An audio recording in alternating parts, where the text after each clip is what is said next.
करिश्मा, रेशमा और मनीषा 3 बहनें हैं। उनका एक भाई भी है, मयंक। मयंक अपनी बहनों को बहुत प्यार करता है, लेकिन मयंक की पत्नी सविता इस मामले में मयंक से बिल्कुल ही अलग है। वो अपनी ननदों का जितना बुरा कर सकती है उतना बुरा करती ही रहती है और अपनी ननदों पर हुक्म भी चलाती है।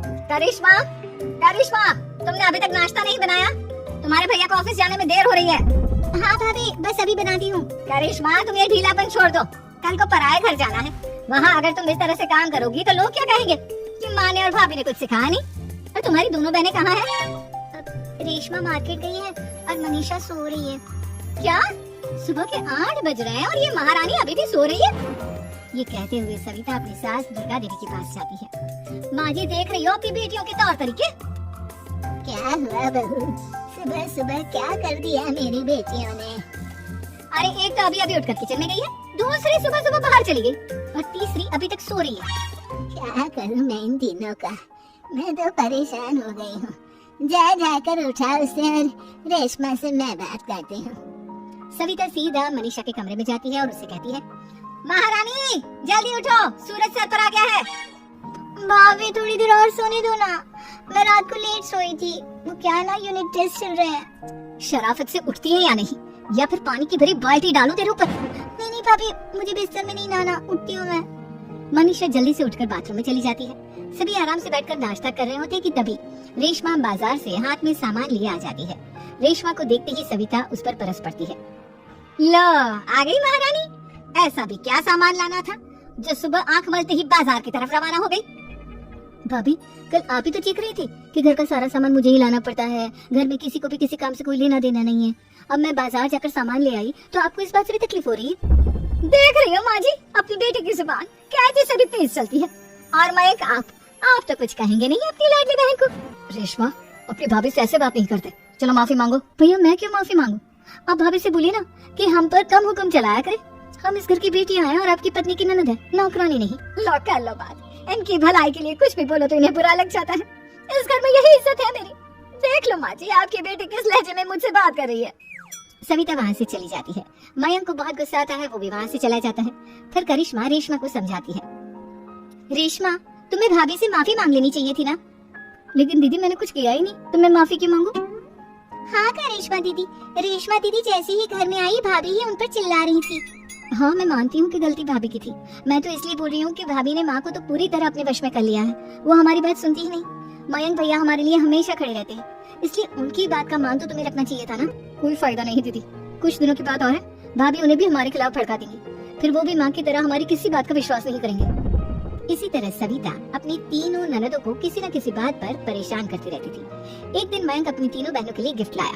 क्या रेशमा, ये तुम्हारे लिए हार का सेट। रेशमा, तुम्हारे लिए सुंदर सी ड्रेस। और मनीषा, तुम्हें किताबें पसंद है ना, तुम्हारे लिए किताबें लाया हूँ। थैंक यू भैया, थैंक यू भैया, थैंक यू भैया। करिश्मा, तुम्हारा नेकलेस कितना सुंदर है, ये भैया कहाँ से ले आए होंगे? मैंने भैया को 3 दिन पहले फोन पर ये डिजाइन दिखाया था और आज भैया ये ले आए। सविता तो अपनी ननदों के गिफ्ट्स देखकर जल गई और करिश्मा का नेकलेस तो उसे भी बहुत पसंद आया था।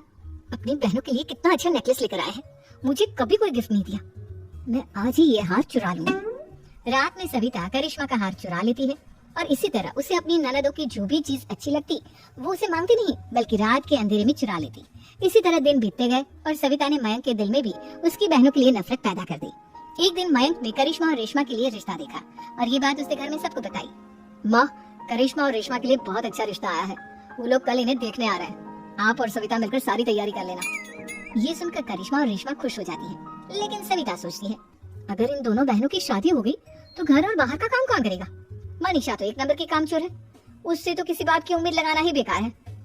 मुझे इस शादी को रोकना होगा। अगले दिन सभी लड़के वालों के स्वागत की तैयारी करने में लगे होते हैं। तभी मयंक अपनी बहनों से आकर कहता है, तैयार हो गए तुम दोनों? देखो, दोनों लड़के बहुत अच्छे हैं, मैं कोई कसर नहीं छोड़ना चाहता, इसलिए तुम उनके सामने अच्छे से बिहेव करना और अपनी भाभी से लड़ने मत लग जाना। करिश्मा, तुम वो नेकलेस पहन लो ना जो मैं तुम्हारे लिए लाया था। भैया, मैं बहुत देर से वो नेकलेस ढूंढ रही हूँ, लेकिन मुझे मिल ही नहीं रहा।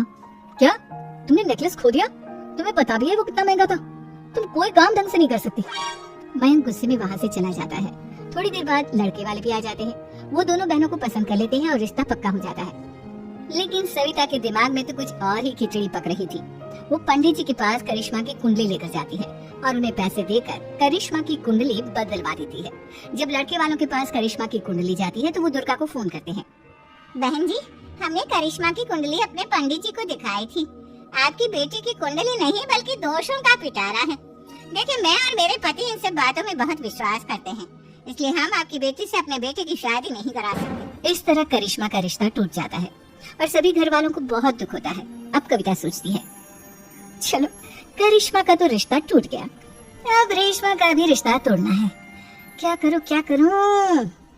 अब सविता आवाज बदलकर किसी अननोन नंबर से रेशमा के होने वाले ससुराल में फोन करती है। हेलो, मैं कौन हूँ कौन नहीं ये आपके लिए जानना जरूरी नहीं। बस इतना सुन लो कि रेशमा का 2 साल से किसी के साथ अफेयर चल रहा है। बस रेशमा का रिश्ता तोड़वाने के लिए सविता का इतना कहना काफी था। अब रेशमा का भी रिश्ता टूट गया। मयंक और दुर्गा देवी ने रेशमा को खूब खरी खोटी सुनाई और उससे बार बार उस लड़के के बारे में पूछने लगी। आप दोनों मुझे क्यों परेशान कर रहे हो? अरे कोई लड़का होगा मेरी लाइफ में तो मैं बताऊंगी ना। जब कोई है ही नहीं तो कहाँ से लाऊं मैं कोई लड़का? तो तेरे होने वाले ससुराल वालों को फोन किसने किया था? माँ, मैं नहीं जानती किसने फोन किया था, मैं सच कह रही हूँ। मैं तो पहले ही कह रही थी इसकी लगाम खींच कर रखो, लेकिन मेरी सुनता ही कौन है? आप चुप रहिए भाभी, ये सब आपका ही किया धरा है।